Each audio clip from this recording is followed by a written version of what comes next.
is Julie Ann Link, and welcome to the Music Link.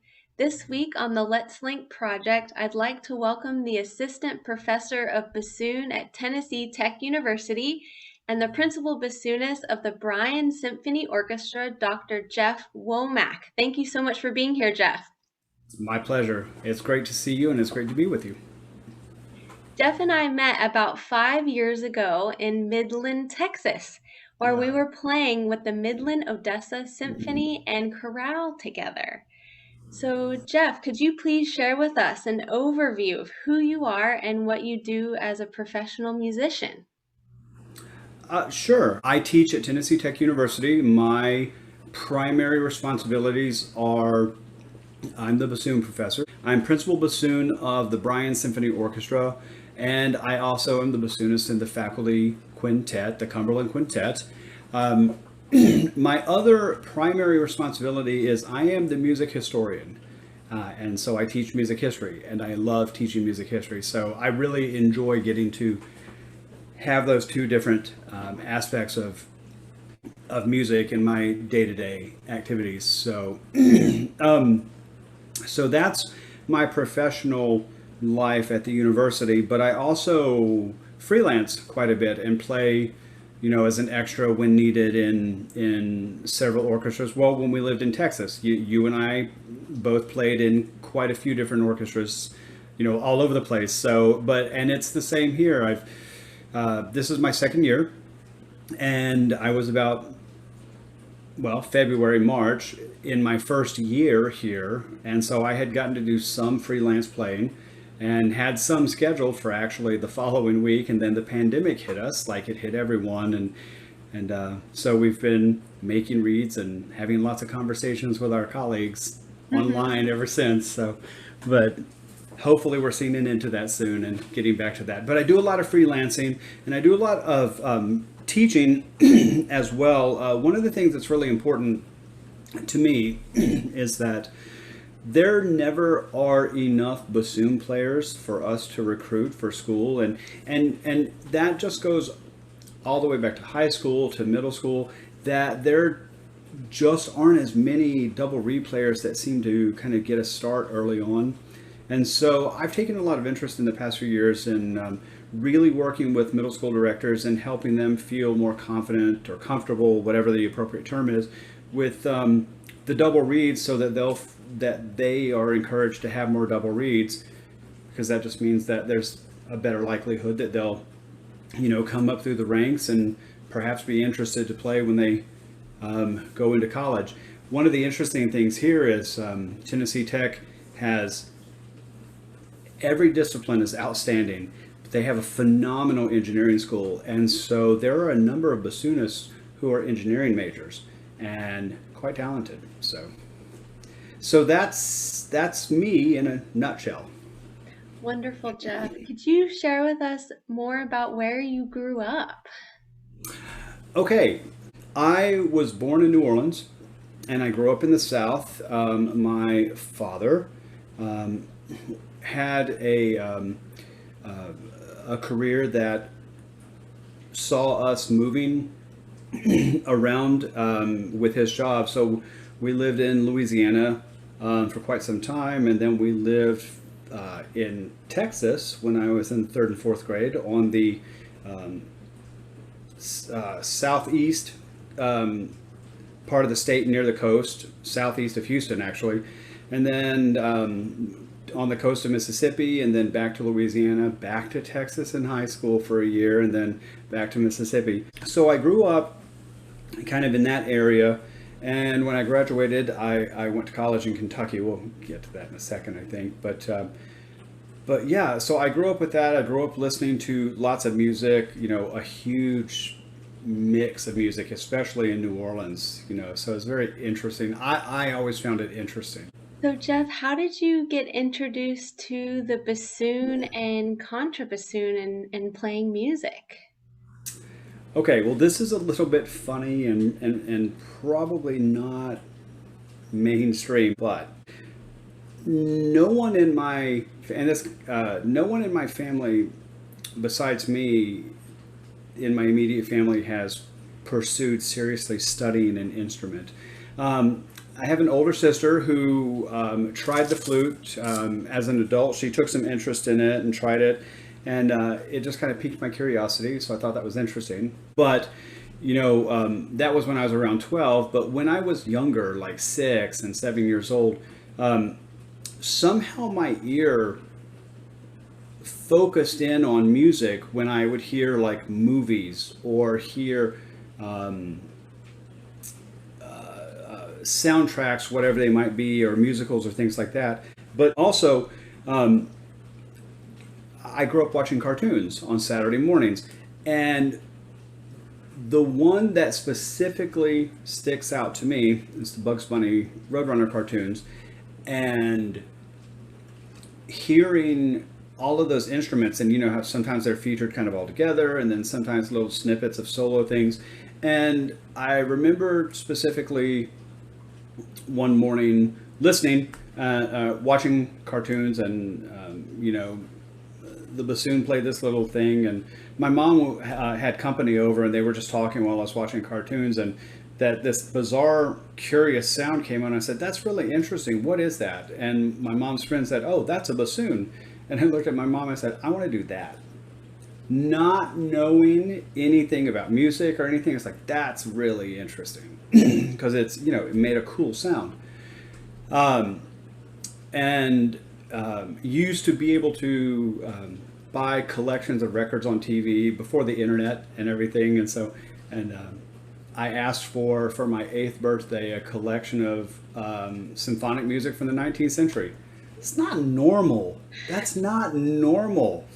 But that's where my mind was drawn and my ears were drawn to that. And when my sister took up the flute, it kind of was just in the back of my head, and I enjoyed listening. But when my sister picked up an instrument, I thought, I wonder if I could do this.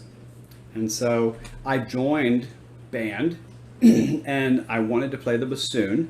And the band director said, "We don't start people on the bassoon here. What else can you do?" And because my sister had a flute and I had tried it, I could make a good sound on it. And she said, "You should play the flute." I was like, okay. So I did. And for the first year, and she said, "If you prove yourself and serious and all of this, then we'll move you to the bassoon." Well, after my first year, did well, but we moved to Texas, and no, to Louisiana. And I told the band director, I said, "Well, I've been in band 1 year. I really want to play the bassoon." And he just kind of lit up. He was a woodwind player, and he said, "Oh, that's cool. That's a great instrument." And so he sat me down with a reed, an instrument, a fingering chart, and said, "Blow this way, do your fingers like this, go." And that was my introduction to the bassoon. So that was, really interesting, and just kind of off we went. It's a beautiful story, Jeff. I love hearing it, that connection. How was it with traveling so much and just adjusting and to the different music programs? How did that go music wise? Well, it wasn't like we were moving like I was in school just like a part of a year or anything. I was in school for entire years and things like that. It was every couple of years, we moved. My father was very much in demand in his job, and he had an extraordinary set of skills that were applicable to the oil industry, which was really growing in the Gulf Coast region at the time, and that's what caused us to move around. And he was incredibly supportive. I lost my mother when I was, oh my gosh, how old was I? 11.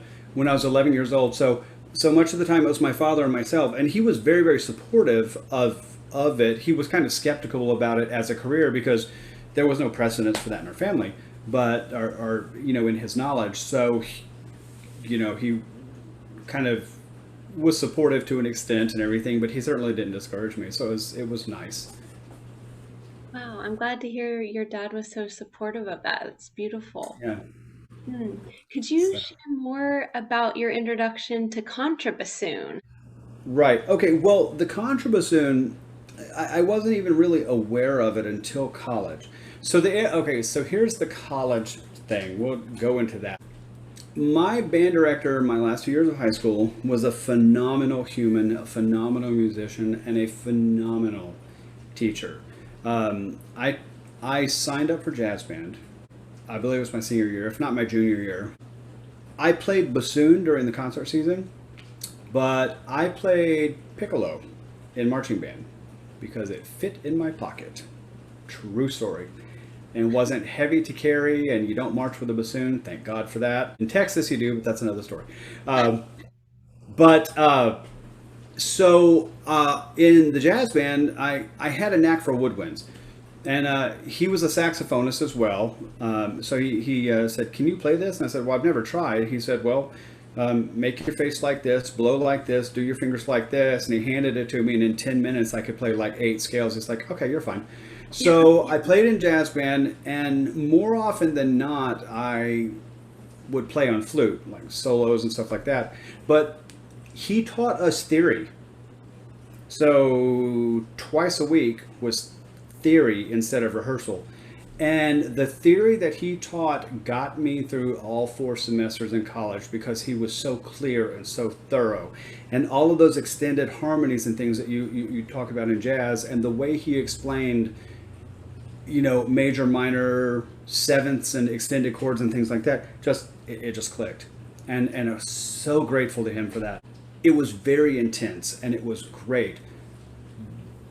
I had kind of felt by the time I was done with high school, I was like, music is great, maybe as an avocation. I don't know if I want to do this as a career because I really couldn't see myself as a band director. And the other thing is that it turned out that I had a really great aptitude for sciences, many of the sciences, but in particular, I was interested in physics. Well, I did really well in physics, but I was interested in marine biology because, growing up on the coast, or meteorology because, again, growing up on the coast with storms, it was just something interesting. So I went to college in Kentucky, and I was just like a freshman. I didn't declare right away, and I was just kind of exploring the options, but I was not majoring in music. At least I knew that. So but I did play in the band. I took flute lessons because they didn't. I went to a small college, didn't have a bassoon teacher, so I took lessons from the flute teacher. She was great, and she, at the end of the first year, she said, you do well. You're practicing. You're doing everything that I'm asking you to. But I had never had lessons before, and so my skill set was further down on that continuum than it needed to be to really reach the full trajectory by the time I graduated. And she said, "You like playing bassoon. I heard you play bassoon in the last concert. Maybe you should pursue that." And I asked her, "Well, I have a teacher." She goes, "Well, we can work that out." And I commuted once a week to Eastern Kentucky University and studied with Dan Duncan. And he just lit a fire. And my second year of college, first semester, I changed my major to music. And here we are. So lots of information there, but that's how I kind of got the start. And so the contrabassoon, Dan Duncan is an amazing human, and we clicked as a teacher and a student, and in college, your applied teacher is kind of like a surrogate parent. So we just had a very good, honest relationship right from the start. And he was always, all of his interests always were interesting to me, and it just kind of inspired me and kept me going. And he would talk about a particular piece, and I was like, oh, I want to know more. And we're listening to something, and he said, "Oh, that's really great contrabassoon solo. What's that?" So he went and got the contrabassoon and showed me how to play it, and how to hold it and everything, and handed me a reed and a fingering chart and said, "Let's go set you up in a practice room and practice it for an hour." And so that was kind of it, and I enjoyed it. And I didn't get to do much more because we didn't own one at my college, and it wasn't until grad school. One of the ensembles I played in, I played bassoon in the orchestra, but in the wind ensemble I played contrabassoon, and they had an old fabulous heckle that tell you that story in a bit. But yeah, it was great. So that's kind of how I got interested, and I always really liked it. I liked the sound, I liked the color and everything. And when I had the opportunity to get one, I practiced really hard, learned the repertoire and everything, and started doing some playing. So yeah, it's great. Love it. Jeff, in Midland, aren't you the one that picked out the beautiful contrabassoon there in with the orchestra with Chip Owen? Is that correct? It's Yeah, gorgeous. yeah, it's a fabulous. I mean, it's fantastic. The well, the symphony had that old Schreiber, and I mean, it was a serviceable instrument. It's just like some instruments, it's kind of hard to play in tune and control a little bit. But it was nice to have that. But when I think I had kind of planted the seed, but others had as well. That we really need to get a nicer instrument. So when we have people come in, they can just kind of sit down and play it. And it was kind of that thought. One of the fabulous things about Fox contrabassoons that I will always say is that it's really comfortable to play. It's really comfortable to play in tune, and the third octave is very accessible. Mm-hmm. And the third octave, if you don't know a contrabassoon, is kind of treacherous. Every instrument's different, and so my teacher for my master's was Michael Dicker. He was a Mm-hmm. Fox dealer, and I contacted him and said the symphony's going to contact you.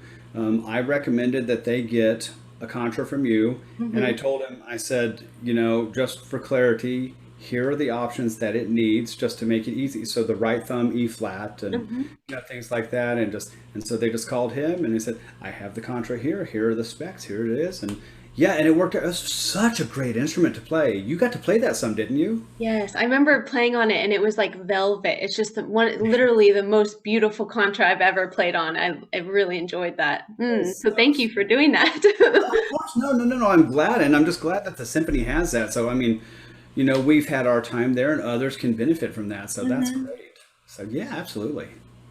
Jeff, could you tell us more about where you studied and the influences that your teachers had on you? I went to Berea College for my undergrad, which is a small liberal arts college in Kentucky. The music program had a long history, but it was a small program. But the faculty was incredibly diverse. There was an organ program. Music education was you could do the general music degree, but there was an education degree as well, and so I did that, and I was kind of encouraged to do education because it kind of had more opportunities, and I was not uninterested in it, and it just took some time to figure out that I do like teaching, kind of thing. You just have to find your place, and so the school was a small school. There was never a large class. At any year there might have been, you know, 15 or 20 students each year. And so I played in the symphony at Center College in Danville, which was 30 miles away. And I took lessons at Eastern Kentucky University, which was 15 miles away. And I did everything else there at Berea College. And the one fantastic thing, one of many, teachers were all inspiring. They were just phenomenal. But I knew going into graduate school that I didn't know everything there was to know about music. So I had like a clear understanding about where I was and the resources that we had, but I did know how to find what I wanted to know. And I was very well set up for success going wherever I went. And the other phenomenal thing, and I've never heard anyone else say, "Oh yeah, our program does that too." I got a music scholarship my first year from my undergrad to pay for my books and materials in grad school. It was phenomenal. So I went to Illinois State. I studied with Michael Dicker. He was amazing, very inspiring, so energetic, and so always just so positive and supportive and encouraging. I loved my time at Illinois State because um, there was an orchestra, a symphony orchestra that played at a very high level, and the wind ensemble, the phenomenal director that really pushed and played all the contemporary repertoire as well as standard things that everyone wants to experience and should know from a pedagogical perspective and things like that, and played all of the Maslanka stuff when it was coming out and stuff like that. So so that was really good. It was very progressive, and I got exposed to new music and kind of like really contemporary music, which that was something I didn't have an opportunity to experience really at my undergrad, and so I was there for 2 years, of course, and did my master's. And when I was looking at where to go for my doctorate, one of the things that Dicker helped me really understand is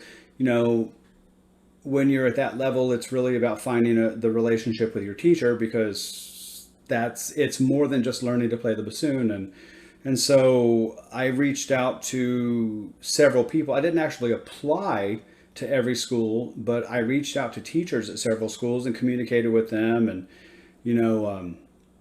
shared recordings, and then we had conversations, and talked about should I apply and stuff like that. It's a little bit of a different approach, but I ended up going to LSU for my doctorate and studied with Bill Ludwig, and he was exactly the right fit. Learned a lot from him, and his teaching style is so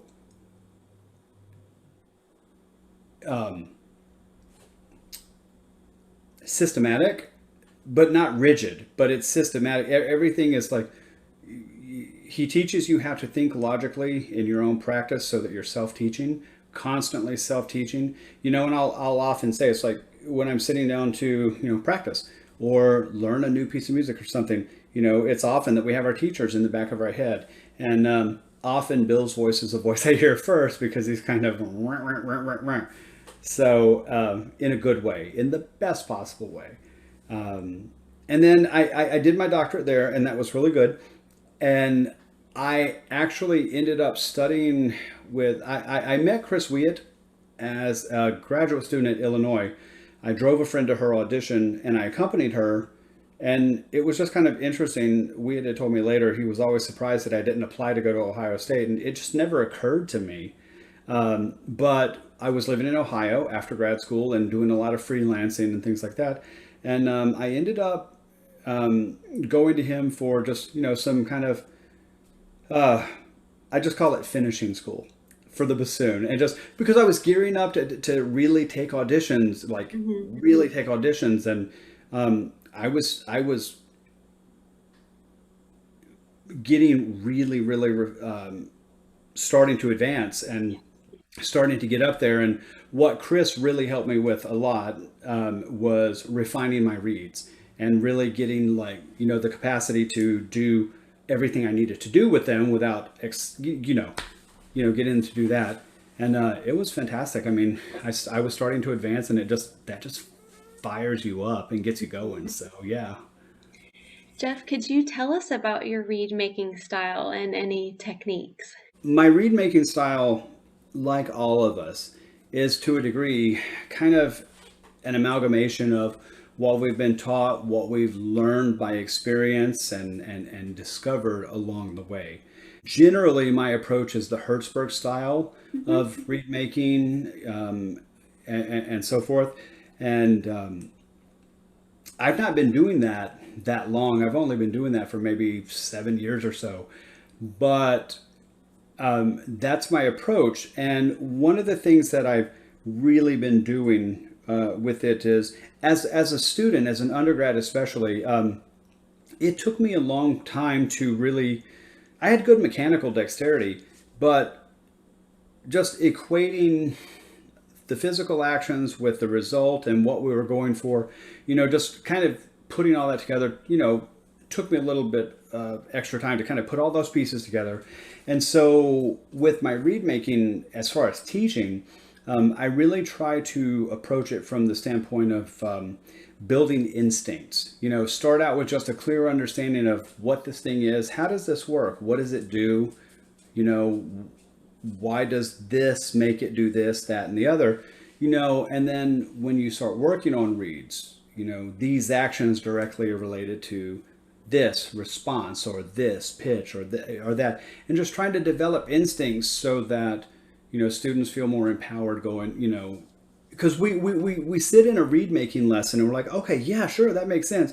And then we're sitting there on our own in the practice room and like, I'm scared to put the knife on this because it'll go from this is kind of working to this is never going to work and where's the tip of my thumb? So you've experienced that. We all Hopefully have. not the left thumb. Yeah. Or anything. Neither. We need them both. We can't Yeah. play with a stump.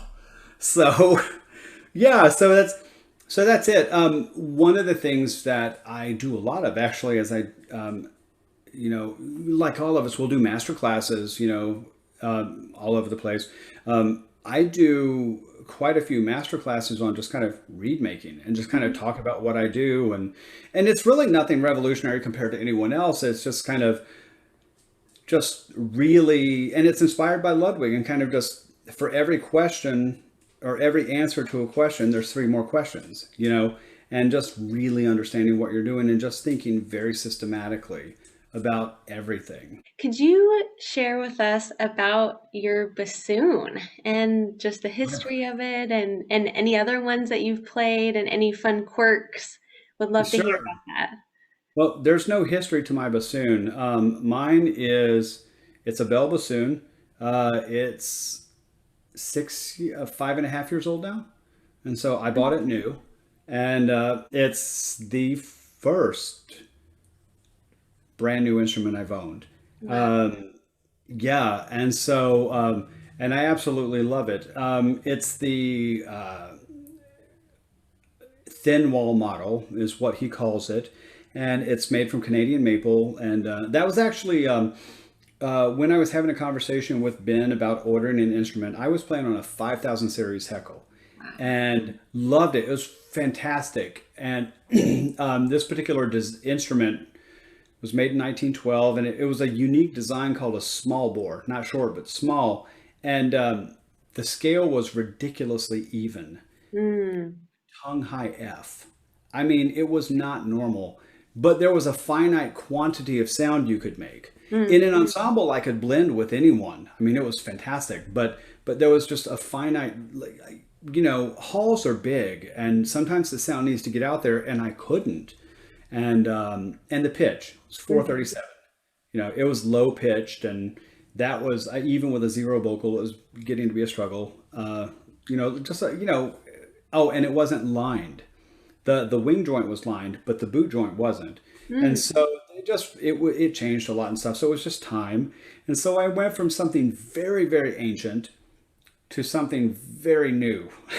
So it was quite the transition. But I had before I'd had the Heckle, I'd had a Renard, and so I've had a modern instrument, so it wasn't that much of a shock. But having a conversation with Ben, we talked about, he asked about what kind of wood, European maple or Canadian maple, which was he was using, and really liked it. He said over a couple of years, the sound opens up and everything, and it's going to get where you want it to be. And the European maple will be closer to what I'm looking for right away, but then continue to open up. And, so he was very sensitive, Mm-hmm. listened, made very good recommendations, and things like that. And very, very happy with my choice. And my reason for that too was because the market for a Heckle bassoon is crazy right Mm-hmm. now. And if you have limited resources or aren't in a position to make that kind of investment, I mean, it's a it's a it's that's a big thing. But there are lots of great bassoons out there now, lots to choose from. The Foxes, the Puchners, all of those things. But one of my friends who was playing in a major symphony orchestra was playing on a bell at the time, and he sent a message and said, "You should really just order a bell." And you Mhm. couldn't try them because there wasn't a store to go try them, the Bell Bassoon store. Um, and so, I talked to Ben, and he said, "Well, you could go and put a deposit down on one, and at the next conference, try to meet up with someone who's got one, try it, and if you don't like it, I'll give you a deposit back." Mhm. And because I didn't want to lose my place in line, and Mhm. things, so because you still had to wait. I think for me it was like 9 months or something at the time, Wow. but yeah, comparatively short times. So. Mhm. But I tried one at the next Double Reed conference, and it was just like, oh, that is absolutely what I'm looking for. And I got my instrument, and I loved it. So yeah, so it's fantastic. Highly recommended. Um, Great value. Mhm. Very sturdy, very beautifully crafted. It just feels so good in your hands. Canadian maple's a little bit heavier, so that's a consideration too. For some people that don't want a really heavy instrument, or it's not ridiculously large or anything, but if you had smaller hands, that like any modern instrument, it's an adjustment. So Jeff, could you tell us who Ben is? okay, so Benson Bell, he is the person who designed and made those bassoons. Wow. He is a bassoonist, and he worked as a technician for years. And um, he eventually decided to, he just felt that he could design his own instrument and compensate for some of the acoustical quirks and things. And from what I understood, is he took number one he came into the U.S. and went to a few places and visited with some bassoonists and had them play it, and the reaction was immediate and positive, and he left with several orders, and that just kind of was the beginning of it for him. And he has continued every instrument he's made, as I understand from him. Every instrument has been a learning thing for him, Mhm. and the very first instrument was fantastic, and each instrument after that has gotten better. And so it's, I mean, I was planning to put an order down to order a heckle, in Mhm. 12 years, Wow. and however many thousands of euros for Uh-huh. that, to order Mhm. that. And I had got the bassoon and was like, I don't need anything else. I can do everything I need to do. And now, I mean, it used to be the situation where all of the major players in major symphonies played on heckles, but that's not the case anymore. I mean, you play on a Fox, and you play as beautifully as anyone I have ever heard. It is so, you have such an amazing tone and an approach to a musical line. I just love sitting and listening to you play. But you play on a Fox. The person who won the second bassoon audition in Dallas is playing on a bell. Ted Saluri has played on a Fox his entire career. There are people playing on. I mean, it's no longer that way. It's not even that way in the oboe world anymore. It used to be Luray, because there's just so many great options now. And it really comes down to the talent of the individual and just finding an instrument that matches you and lets you do what you want and need to do. Wonderful, Jeff. Could you share with us any tips, advice, or realizations about what you've learned in the music industry? So one of the greatest things I learned in grad school and have had the ability to apply it is organization is everything, Mm-hmm. and planning ahead. Just knowing what you have coming up, knowing what you need to do to be prepared for that. For us, planning are, I'm never not making reads. Mm-hmm. I've got some in every stage, and because we can't just pop out reads, quickly, and things like that. So I have a constant line of reads going, so that I always am ready in that regard. And this past year has been great for getting ahead on that. I have blanks. Oh my goodness, I have Wow. blanks. I bet. But I don't sell reads either. So let me just put that out there. Yep. Dr. Womack does not sell reads. Mm-hmm. Um, but just being organized. I mean, especially as a teacher and a performer, we don't get as much time to practice as we did when we were in grad school. Mhm. So one of the most important things that I would tell students also is, you know, treat your practice time, um, especially in your undergrad. You're juggling a lot of things and trying to complete assignments and do this and that, but every free minute that you have, reasonably, needs to be spent on your instrument and or reed making, because it's like a savings account. The more practice time and investment you make now, the more benefits you're going to reap later. And I mean, it really, really is true, because now, with non-performing teaching responsibilities in conjunction with teaching and performing, and then trying to freelance on top of that, you know practice can be kind of scarce, and you just have to learn to practice really smartly. It's like, okay, I played this before, there's a couple of tricky passages, I'll work on that. This piece is new.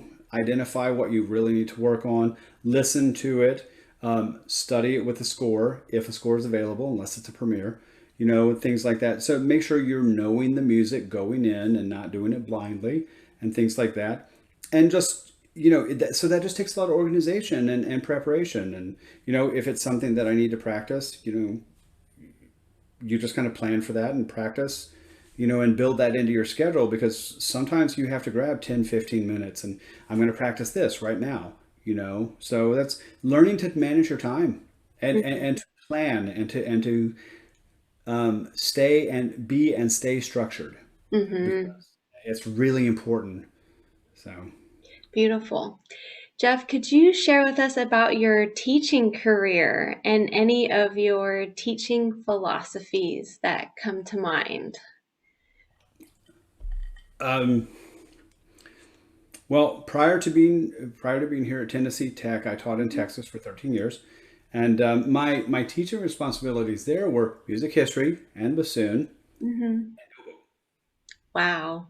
Yeah. So, in my undergrad, my first teacher was also an oboist, Uh-huh. and I had a knack for woodwinds. I kind of picked an oboe up and tried it in high school, and it was approximating the appropriate sound, and I was fingering the notes right-ish, and things like that. And he had told me my junior year. He said, "Well, you you never know when that skill might come in handy, Mhm. Perfect. So for your last year, I really want to double up on your lessons." And like, we made all the arrangements. And so every other week it was oboe or bassoon, and the Wow. lessons were longer to accommodate, So I got enough bassoon time preparing for a recital and things like that. And I was fortunate enough to continue studying oboe a little bit in my master's and in my doctorate, very much secondarily, by no means primary. You have to be passionate about what you're doing. You have to love what you're doing. Um, I don't want to ruffle any feathers if I say this, but if the thought of practicing is drudgery, find a way to make it not that. Mm.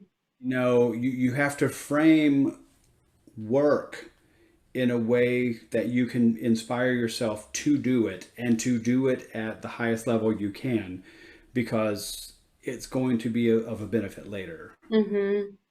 You've got to be inspired by what you're doing. You've got to inspire yourself to do what you're doing, and Mhm. and you've got to love it, and you've got to want it. I mean, music is a fabulous career, and there are lots of opportunities, and there are so many different facets in music. And I hate to say this, but music industry at large, teaching,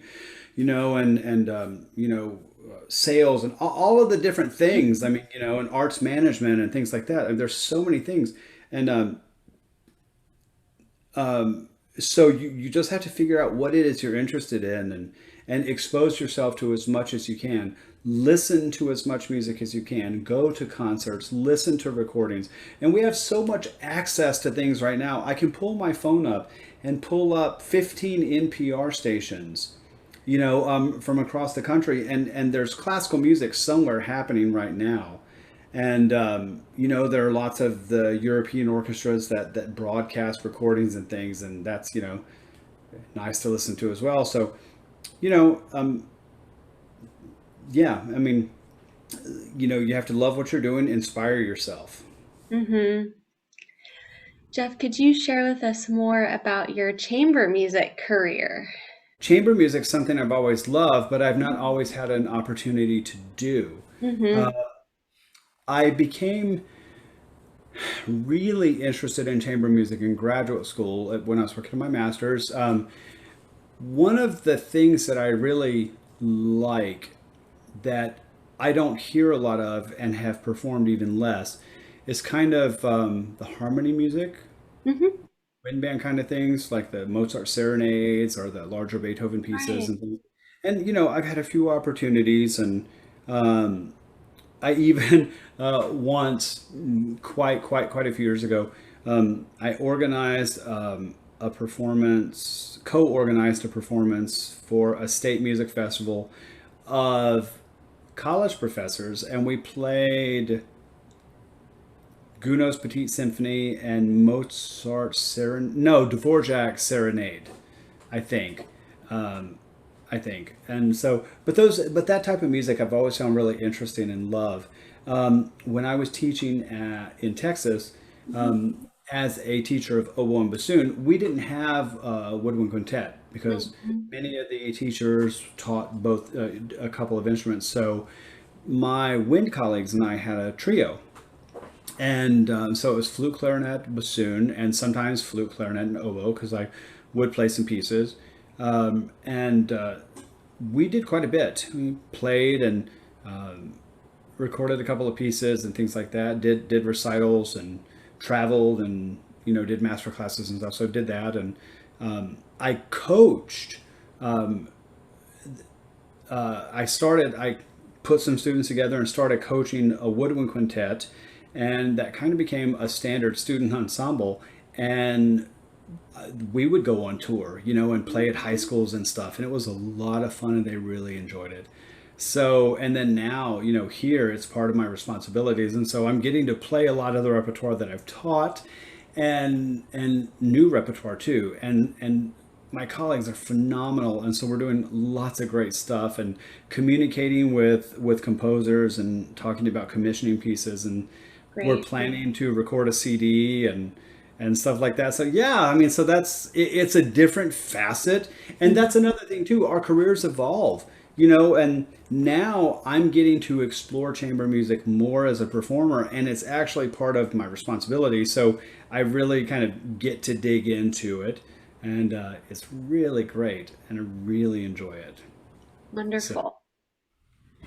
Jeff, could you share with us more about your orchestra career? I started, you know, in grad school, started having the opportunity to play gigs and in Illinois, and that was really nice. I enjoyed that, and getting to work with different people, and once I finished my doctorate, I was living in Northeast Ohio because one of the things I didn't talk about with my education is I got very interested in historical instruments and period performance, Wow. and that actually went all the way back to my undergrad. That was a facet of it, and I had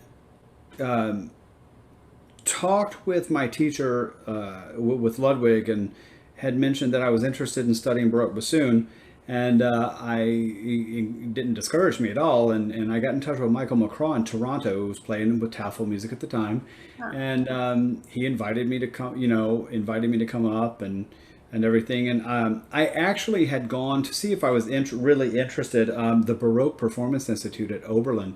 I went one summer after my first year of school and really liked it. Had the opportunity to play, and I already had some knowledge of some things from undergrad, and so I really liked it, and I was interested. And I contacted Michael McCraw, and he invited me to come up, and I had to borrow an instrument initially, and eventually found one, bought it, and studied with him. And I studied with him roughly a week every semester and basically crammed a whole semester's worth of lessons into a week.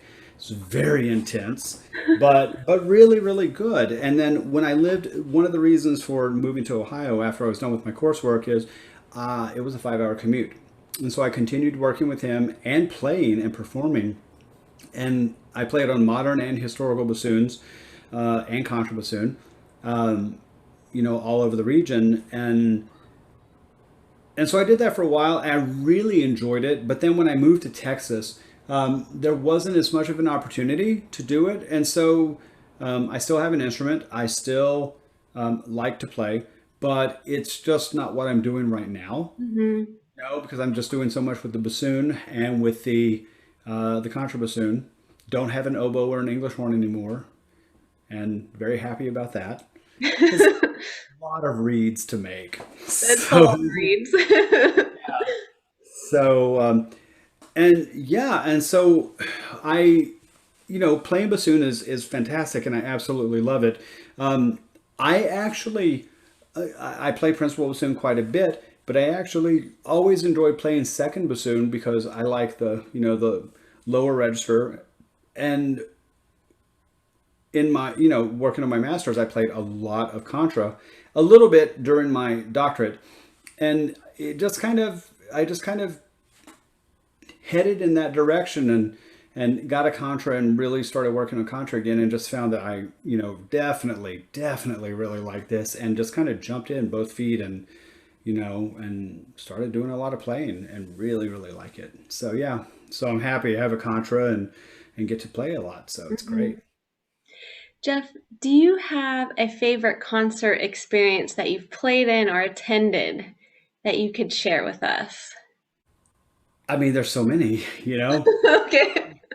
I mean, I can share a recent one. One of the last concerts that I got to play in Texas Mm, before mhm. um, uh, Kevin Hall in the Fort Worth Symphony reached out and asked if I could come and be an extra mile or five. And I was so excited because my contra plays down to low A. And I was like, Wow. yes, I get to do it. And he goes, I want you to be assistant principal. I'm like, no, I want to play my contra. Yeah. So but it's great because the person who was playing Contra is a very dear friend whom I absolutely adore, and she's a phenomenal musician. So that was still great, and so I played bassoon, and I was just glad I got to do it because it was Robert Spano had been recently appointed the new. I can't remember the exact title, but he was a newly affiliated with Fort Worth, Mhm. and it was his first concert, and so it was just interesting to get to work with him because I'd never met him before, Yeah. and very elevated experience, and getting to work with Kevin Hall, whom has always been somebody whose playing I admired and everything, and it was his second to last season, and Wow. it was just a really really great concert, and then not only that, it was the Mahler, but also Strauss' four last songs, and I played second bassoon on that, and the second bassoonist played principal, and that was another experience as well. That was great. I mean, just Strauss. I mean, both. I mean, it's just such a phenomenal experience and great performances. And the funny thing is, unexpected. It was just a great experience getting to work with fine musicians and just have a really one of those performances that just really lights you up, Yeah. and hard to go to sleep after because you're still wound up. Uh, but after the first concert, we're packing up because we're always the last ones off the stage, and we hear from down at the edge of the stage, "Bassoons, good job! That Yeah. was awesome!" And we looked up, and Sakakini was standing there talking to us. I'm like, "What are you doing here?" Well, his son plays in a percussion section. We didn't. I didn't make the connection, and suddenly I was like, "Oh, did I play okay?" Because like Wow. suddenly you're on guard. So it was just very That's a funny. cool So connection. Yeah. yeah, but it was fun. I mean, it's just such a great experience. But that's just, I mean, one of them. I mean, you and I played Nutcracker. That was, Mhm. That was special. yeah, Yeah. yeah, it is, and that's such a crazy piece because we're so passively familiar with that music, but you know, and the pieces that we hear from the suite or something like that, those are great. But when you have to sit down and play the whole ballet, there's some fun stuff in Put your there, and it just seatbelt kind of gives on, yeah. it just gives you a whole new perspective, and it's Uh-huh. just like that was that was just wonderful. So that's one of those that I just really enjoy too. But yeah, Thank- there's just a lot, and you know, and we get inspired in concerts, and you know, inspired by the music that we're getting to play, or premiering a piece, or working with a conductor whom you've never worked with or admired or something, or getting to work with another musician who you just you know you adore their playing and stuff like that. It's there's so many factors, you know, and it's Mhm. that's one of the great things about what we do. It's new and exciting in many ways, frequently, Mhm. you know, and it's work, but at the same time, it can be very inspiring too. And trying to keep that spark, you know, can be a Mhm. challenge too. You know, it is work, it's a job, it's a career, you know. Mhm. But you know, remembering why you like to do this. I mean, we get to play music, make music, and do something that inspires. My former high school teacher, Peter Unterstein, was Yeah, playing there before he passed away. that was so sad because um, I had finally met Peter the spring before he died, Wow.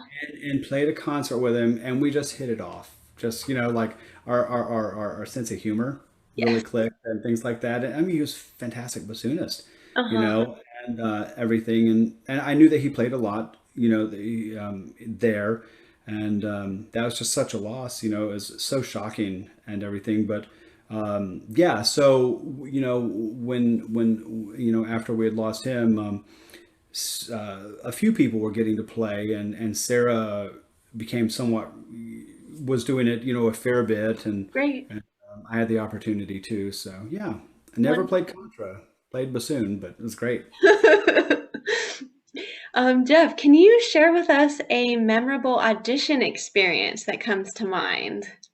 The first time I advanced to the final rounds of an auditions, it was myself and another bassoonist, Mm-hmm.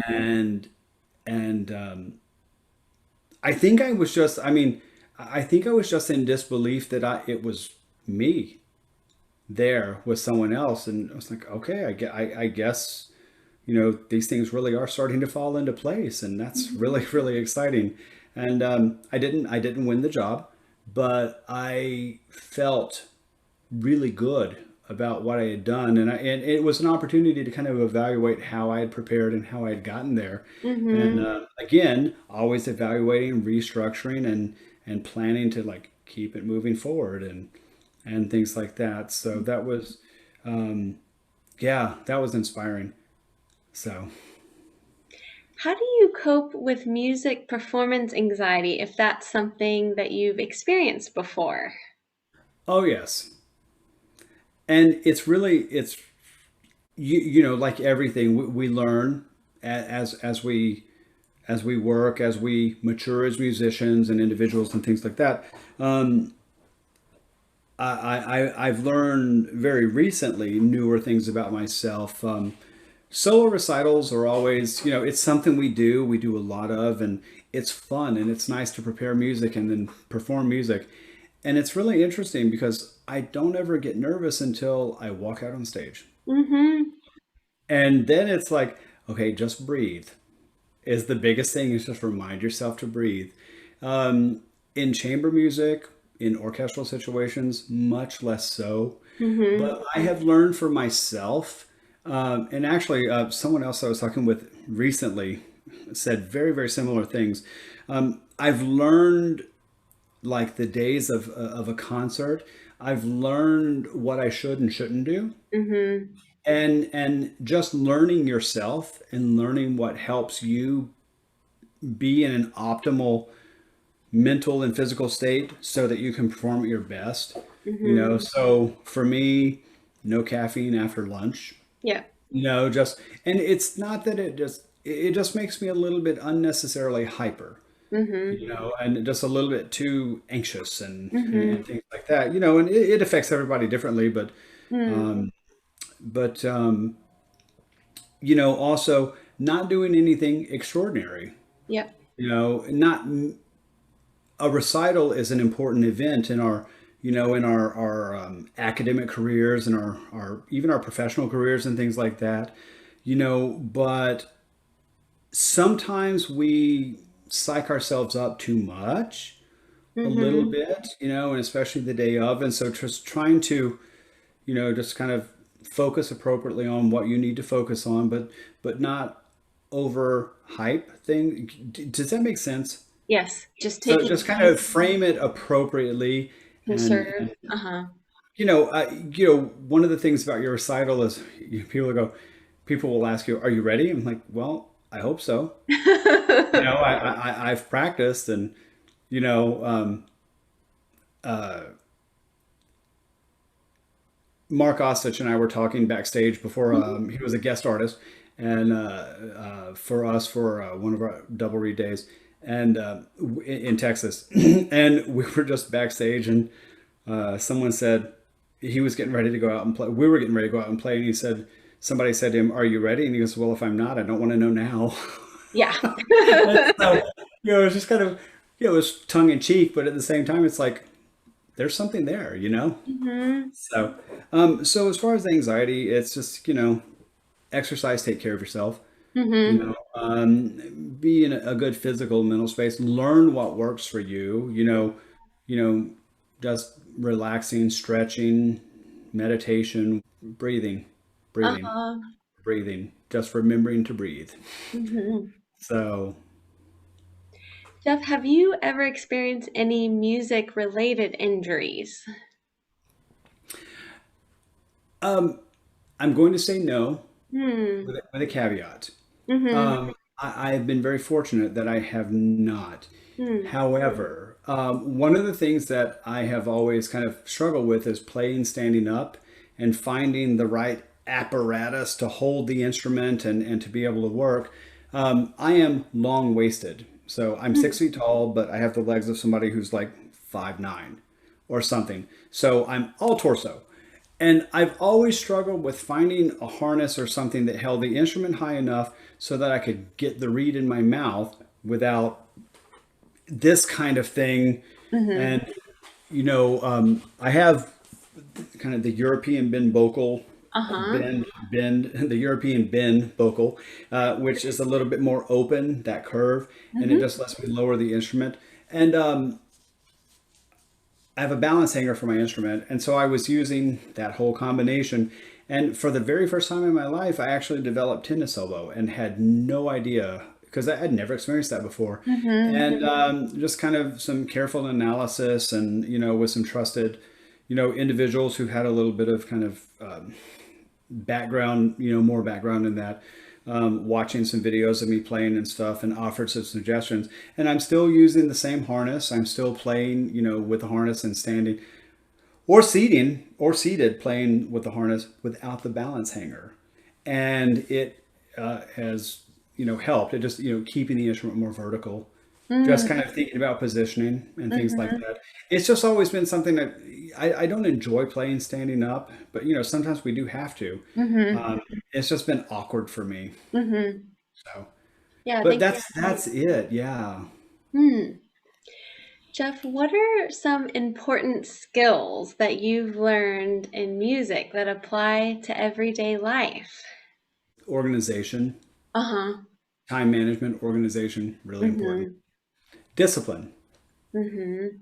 you know, that that's really it in a nutshell. I mean, just, you know, knowing what your responsibilities are and making the right arrangements to be able to meet those responsibilities and to keep working at it. Beautiful. Is there any final advice that you could share for musicians just starting out their music careers? Just starting out their music career, I mean, stay inspired. Listen to music. Listen to things and people that are interesting. Listen to things that are experience things that are outside of your comfort zone or outside of your like discipline, you can learn, a lot of things about, maybe new ways to think about what you're doing and how to approach what you're doing, or anything about that in that regard that can be really interesting, can be really helpful. I've been teaching now for 21 years. It's my 21st year of teaching, and I still absolutely look forward to teaching every single day. And I think that's important. And we often like hear this, and it's almost like a cliche, but it's true. It's like I learn as much as I teach.